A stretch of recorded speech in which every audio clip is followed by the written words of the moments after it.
Dear friend, channel में आपका स्वागत है। और आज का हमारा उत्तर प्रदेश रेवेन्यू कोड 2006 के रेफरेंस में आज का टॉपिक है म्यूटेशन अर्थात दाखिल खारिज, जिसको सेक्शन 33, 34 और 35 में कवर किया गया है। तो हम सेक्शन पर जाने से पहले म्यूटेशन पर कुछ बेसिक डिस्कस करेंगे। तो इसमें बात करते हैं सबसे पहले व्हाट इज म्यूटेशन। म्यूटेशन क्या है और इसका महत्व क्या है। तो देखिए, म्यूटेशन का हिंदी में नाम है नामांतरण, उर्दू में इसको कहा जाता है दाखिल खारिज, और साउथ के कुछ स्टेट में इसको जमाबंदी भी बोला जाता है। तो जैसा कि सबसे पहले हिंदी में आता है नामांतरण, यानी टू चेंज, नाम का अंतरण होना, एक नाम के स्थान पर उसकी जगह कोई दूसरे नाम की एंट्री होना रेवेन्यू रिकॉर्ड में नामांतरण कहलाता है।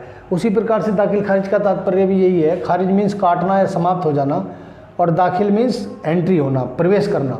किसी नाम के काट करके उसके स्थान पर नए नाम का प्रवेश करना, एंट्री करना, ये दाखिल खारिज कहलाता है।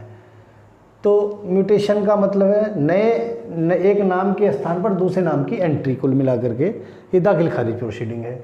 अब दाखिल खारिज में एक बात याद है, ये जो है जुडिशियल प्रोसीडिंग कहलाती है, अर्थात आप म्यूटेशन को किसी कॉम्पिटेंट कोर्ट में या किसी सुपीरियर कोर्ट में चैलेंज कर सकते हैं, और कोर्ट भी आपसे एविडेंस लेने की आशा कर सकता है, अर्थात ये जुडिशियल प्रोसीडिंग के अंतर्गत आता है। अच्छा, म्यूटेशन प्रोसीडिंग ये सरसरी कार्रवाई है, यानी समरी प्रोसीडिंग भी है। समरी प्रोसीडिंग का तात्पर्य यहाँ ये है कि रेवेन्यू कोर्ट ये देखती है कि रेवेन्यू पे करने के लिए बेस्ट एंटाइटल कौन है। इसमें किसी राइट या टाइटल का डिसीजन नहीं किया जाता, हक या हकूक तय नहीं किए जाते। अगर आपको अधिकारों की घोषणा करानी है तो रेवेन्यू कोड मैनुअल के सेक्शन 229B या यूपीआरसी 2006 की सेक्शन 144 में आपको परमानेंट सूट फाइल करना पड़ेगा, तभी अधिकारियों की घोषणा की जा सकती है। तो अब बात करते हैं म्यूटेशन का महत्व। देखिए, म्यूटेशन, आपने कोई ज़मीन खरीदी है, बेनामे से रजिस्ट्री कराई है या गिफ्ट से है, तो आपको उस प्रॉपर्टी का, एग्रीकल्चर लैंड का दाखिल खारिज कराना परम आवश्यक है। यदि आप दाखिल खारिज नहीं कराते तो वो ज़मीन किसी और की हो सकती है, या वो ज़मीन या वो अराजी, वो प्रॉपर्टी आपको मुकदमेबाजी में फंस सकती है। देखिए कैसे। अब मान लीजिए कोई व्यक्ति ए है और एक कोई टेन्यूर होल्डर है, काश्तकार, इसने अपनी प्रॉपर्टी को बी नाम के व्यक्ति को बेच दिया। मान लिया बी ने वो ज़मीन खरीद ली, और ख़रीदने के बाद यदि उसने दाखिल खारिज नहीं कराया तो फ़र्द में यानी खतौनी में ए का नाम चलता रहेगा, और जब ए का नाम चलेगा तो ये किसी दूसरे व्यक्ति को सेल कर सकता है वही प्रॉपर्टी। इसने कोई सी व्यक्ति आया और इसने देखा प्रॉपर्टी में नाम है तो उसने खरीद ली, वो खरीद लेगा। अगर फ़र्द में नाम है तो उसका मालिकाना हक उसके पास है, तो सी ने दोबारा बैनामा उसी प्रॉपर्टी का कर लिया। अब देखिए, ए ने बी से भी पैसे लेकर के बेच दी, फिर सी से पैसे लेकर के बेच दी, और लेकर के ये दो फरार हो गया। अब मुकदमेबाजी किस में चली? बी और सी में। बी और सी लड़ेंगे मुकदमा, मुझे प्रॉपर्टी मिले या मुझे प्रॉपर्टी मिले, जो कि पैसे दोनों ने दे रखे। अब ऐसी कंडीशन में देखिए, वैसे तो कानून का ये मानना है कि जब आप बैनामा खरीदना चाहते हैं, कोई प्रॉपर्टी खरीदते हैं, तब उसका जांच करा लेना आवश्यक है कि कहीं उसने किसी को सेल तो नहीं कर रखी, या उस व्यक्ति ने जिससे हम खरीद रहे हैं उसने कोई एग्रीमेंट तो नहीं कर रखा उस ज़मीन की बाबत, या उसने कोई उसको बंधक तो नहीं किया हुआ, लोन ले रखा हो प्रॉपर्टी पर। तो इसका मतलब ये है कि सी ने और बी में कानून का ये मानना है कि जो बैनामा पहला होता है, पहला बैनामा मान्य होता है, और वसीयत आखिर वाली मान्य होती है। ये कानूनी प्रोविज़न है। तो बहरहाल जो बी का बैनामा है वो वैलिड माना जाएगा ऐसी कंडीशन में। तो यदि आप प्रॉपर्टी का बैनामा की वैल्यू तभी है जब उसका म्यूटेशन हो जाए। अगर आप दाखिल खारिज नहीं कराते तो आप समझ गए होंगे कि क्या परेशानी आपको झेलनी पड़ सकती है। तो मैं समझता हूँ कि म्यूटेशन क्या है और म्यूटेशन का महत्व क्या है आप समझ गए होंगे। नेक्स्ट चलते हैं section 33, mutation in cases of succession, यानी सक्सेशन के केस में दाखिल खारिज, उत्तराधिकार के मामले में म्यूटेशन कैसे किया जाता है।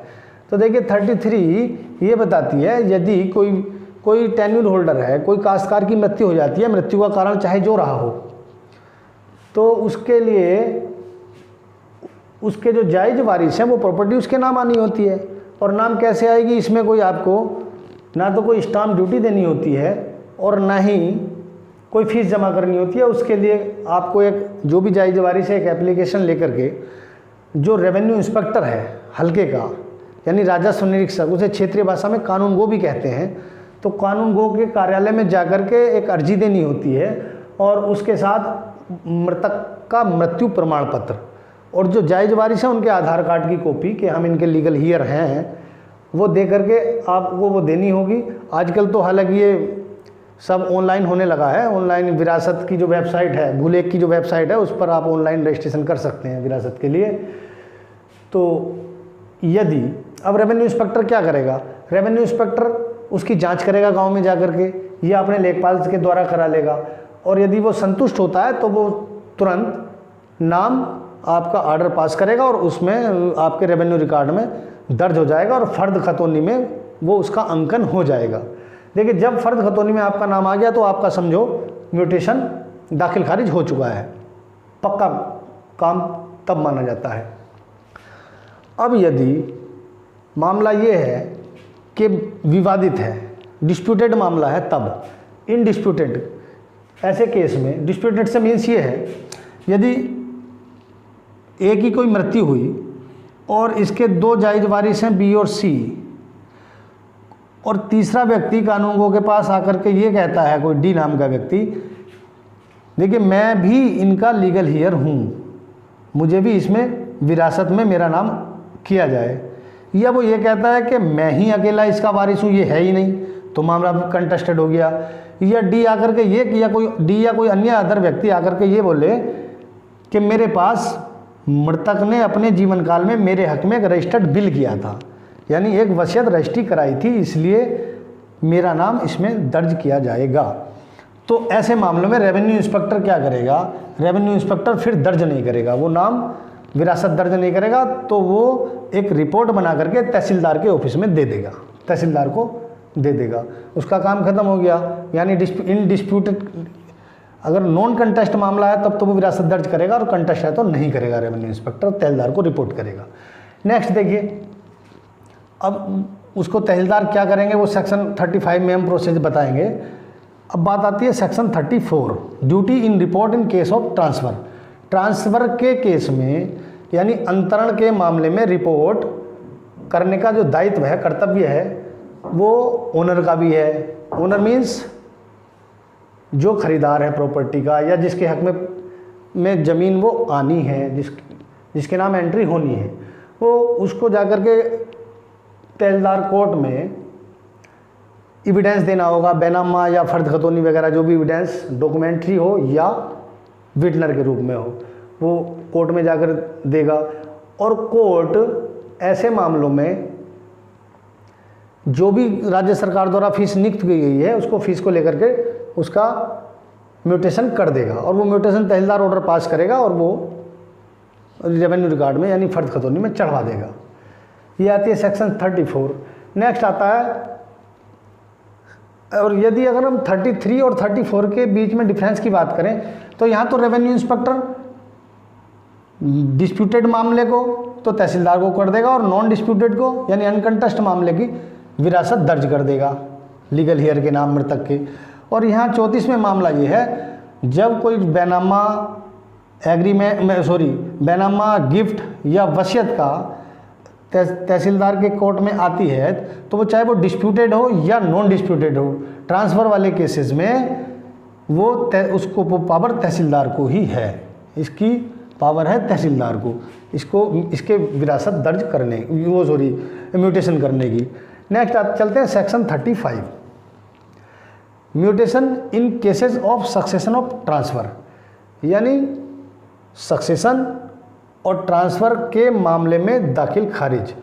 जब मामला विवादित हो जाए, यानी आप ऐसे समझिए, हालांकि ये बर्डन जो रजिस्ट्री अथॉरिटी है उसको भी दिया गया है कि वो जैसे ही कोई बेनामा रजिस्ट्री होगा तो उसकी एक कॉपी, सर्टिफाइड कॉपी वो तहसीलदार को देगा, उसकी सूचना देगा, और तहसीलदार अगर नॉन कंटेस्ट है उसको दरखास्त कर देगा।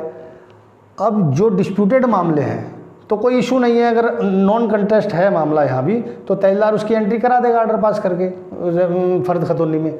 यदि मामला कंटेस्ट है, वो चाहे 34 का हो या धारा 33 का हो, 34 के मामले वही आएंगे, बेनामे वाले हों या गिफ्ट से परचेज की गई भूमि हो या कोई रजिस्टर्ड वसीयत हो, वे तो धारा 34 से यहाँ आएंगे। और 33 के जो विरासत, कंटेस्ट विरासत है, लीगल हियर के नाम होनी थी, वो कंटेस्ट मुकदमे वो भी 35 में यहाँ ही सुने जाएंगे तहसीलदार कोर्ट में। अब वो क्या करेगा, ऐसे डिस्प्यूटेड मामले जहाँ विवादित है तो तहसीलदार सबसे पहले प्रोक्लेमेशन इशू करता है। कोर्ट का एक प्रोसीडिंग है, उसके तहत प्रोक्लेमेशन का मतलब ही ये होता है पब्लिक नोटिस, और पब्लिक नोटिस में सभी जो को शेयरर हैं, जो उस लैंड के सहखातेदार हैं, और गांव की भूमि प्रबंधक समिति को सूचना देती होती, विक्रेता को भी सूचना देनी होती है। तो ये पब्लिक नोटिस जाने की, इसमें एक कंडीशन ये बाध्य है कि आपको 30 दिन से ज़्यादा का समय नहीं दिया जा सकता, 30 दिन से कम का समय नहीं दिया जा सकता, 30 दिन मिनिमम उसका समय है, 30 दिन से कम का समय नोटिस जारी नहीं किया जाएगा। ये धारा 35 में मेंशन है ये बात। अब बात करते हैं, यदि किसी व्यक्ति को कोई ऑब्जेक्शन है उस म्यूटेशन पर, कोई आपत्ति है, तो वो 30 दिन के अंदर अंदर आकर के वो यहाँ कोर्ट में, तहसीलदार की कोर्ट में अपनी एप्लीकेशन जो ऑब्जेक्शन है उसको फाइल करेगा।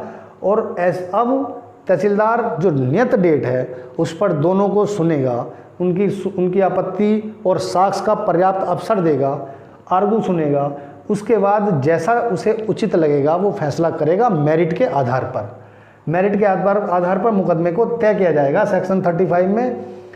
और यदि कोई पार्टी तहसीलदार के इस ऑर्डर से डिसएग्री करती है, तब उसको ये लगता है कि मेरे साथ कहीं, उसको ये लगे पार्टी को कि एग्री पार्टी जो भी है कि इनजस्टिस हुआ है हमारे साथ, तो वो तहसीलदार के इस ऑर्डर के खिलाफ वो उप जिलाधिकारी की कोर्ट में जाकर के अपील कर सकती है विदिन 30 डेज, यानी 30 दिन के अंदर वो अपील कर सकती है, और उसका निस्तारण तहसील कोर्ट का अपीलीय कोर्ट SDO कोर्ट है, वहाँ उसकी सुनवाई होगी। तो मैं समझता हूँ सेक्शन 33, 34 और 35 की पूरी प्रोसीडिंग आपकी समझ में आई होगी। यदि कोई डाउट या क्वेरी है या सजेशन है तो आप प्लीज़ रिटर्न या please marks in comments. Thank you for watching the video, thank you so much, and channel also subscribe.